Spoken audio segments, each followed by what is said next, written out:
यह विशाल चक्की milestone underworld की सबसे क्रूर सज्जा थी। यहाँ सज्जा भुगतने वाली आत्माओं को लगातार दौड़ते रहना पड़ता था। अगर वे जरा भी धीमे हो जाते तो चक्की उन्हें कुचल देती। उनके पास नदी में कूदने का विकल्प भी था, लेकिन वह नदी मांस खाने वाली मछलियों से भरी थी। और फिर भी यह तो 7 नरकों में से केवल एक छोटी सजा थी। सभी 7 परीक्षाओं से गुजरने के बाद ही आत्मा को पुनर्जन्म का अवसर मिल सकता था। आज एक विशेष आत्मा वहां पहुंची। वह एक फायर फाइटर था। कुछ ही पल पहले वह एक 100 मीटर ऊंची इमारत से एक बच्ची को बचाते हुए गिर गया था। जब उसने फिर से आंखें खोली तो पाया कि वह और वह बच्ची दोनों सुरक्षित थे। उसे लगा कि वह चमत्कारिक रूप से बच गया है, लेकिन तभी पीछे से एक आवाज आई। 2 अजीब कपड़े पहने व्यक्ति मुस्कुराते हुए उसका स्वागत कर रहे थे। फायर फाइटर ने जल्दी से उन्हें जलती हुई इमारत से निकलने को कहा। तभी उसने देखा कि उसका अपना शव जमीन पर पड़ा है और साथी उसे उठाकर ले जा रहे हैं। उसके साथी रो रहे थे। अब उसे सच समझ आया, वह मर चुका था। वे दोनों अजनबी दरअसल यमदूत थे जो उसे ले जाने आए थे। उसी समय बच्ची ने मुस्कुराते हुए कहा कि उसे सम्मानित आत्मा ऑनर्ड सोल का दर्जा मिला है, क्योंकि वह दूसरों को बचाते हुए मरा था। लेकिन फायर फाइटर इसे स्वीकार नहीं कर पाया। उसकी माँ बधिर और गूंगी थी। वह उसे अकेला छोड़कर कैसे जा सकता था? परंतु मृतकों को मानव लोक में रुकने की अनुमति नहीं होती। अगले ही पल एक विशाल चमकदार गोला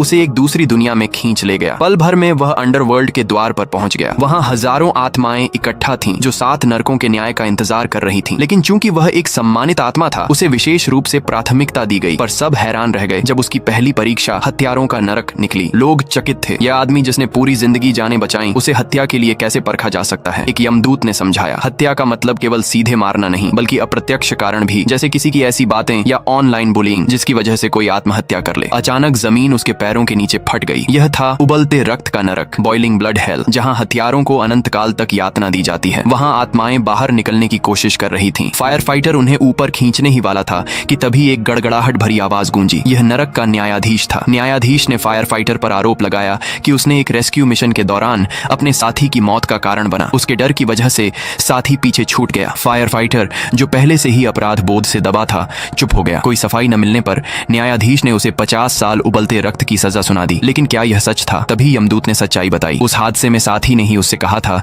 कि पहले दूसरों को बचाओ। उस आग में उसने 8 लोगों की जान बचाई थी, और जब वह अपने साथी को बचाने लौटा तब इमारत में धमाका हो गया। यह याद करते ही फायर फाइटर रो पड़ा। वहां मौजूद सब उसकी बहादुरी से प्रभावित हो गए। न्यायाधीश ने तुरंत उसे निर्दोष घोषित किया। लेकिन यह तो बस शुरुआत थी। उसके सामने अभी 6 और कठिन परीक्षाएं बाकी